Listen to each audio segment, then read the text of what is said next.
Hi అండి. మేము ఇప్పుడు ఒక ప్లేస్కి వెళ్తున్నాం. ఆ ప్లేస్ ఏంటో మీకు చూపిస్తాను. ఇదిగోండి స్విమ్మింగ్ పూల్ మాట.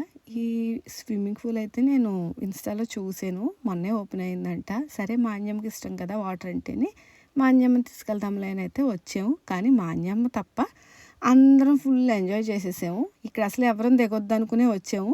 కానీ ఒక్కొక్కరికి అయితే మొత్తం అందరూ దిగిపోయాము. ఇలాంటివి కూడా అప్పుడప్పుడు చేయాలి కదా మరి. మేమైతే చాలా ఫుల్గా ఎంజాయ్ చేసేసాము. దీని టికెట్ వచ్చేసి 150 రూపీస్ ఛార్జ్ చేశారు. పర్వాలేదు గంట. కానీ నాది మా మరదలది అయితే వేస్ట్ అండి. ఇద్దరం ఒక అరగంటే ఉన్నాం. అంటే వెళ్ళిపోయే ముందు దిగామట మేము. ఇంక ఇక్కడ చూసారు కదా, మా చిన్నోడికైతే ఈత నేర్పుతున్నారు మా తమ్ముడు ఈయనని. ఇంకా మా తమ్ముడు అయితే ఫుల్గా ఈత కొట్టేస్తున్నాడు అప్పుడే గంట నుంచి. ఇంక ఈయనేమో మా అన్యమ్మని తీసుకెళ్దామని చూస్తున్నారు, కానీ అదైతే మెట్టు మీద కూర్చొని ఆరామ్స్గా చూసుకుంటుంది. ఇంకా మేమేం చేయాలో తెలియక ఇలా ఏదో ఒక టైర్ ఇచ్చుకుని అది ఇది ఆడుకుంటుంటే ఈలోపు మా తమ్ముడు వచ్చేసి మా కాళ్ళు అయితే పట్టేసుకుంటున్నాడు. ఇది చిన్నప్పుడు ఆటలంటండి. ఇలా దూకినప్పుడు కాళ్ళు పట్టేసుకుంటే తేలుతారని ఏదో చెప్తున్నాడు అనమాట. మేమిద్దరం చూసారు కదా, ఫుల్ కామెడీగా ఉంది మేమిద్దరం అయితేని.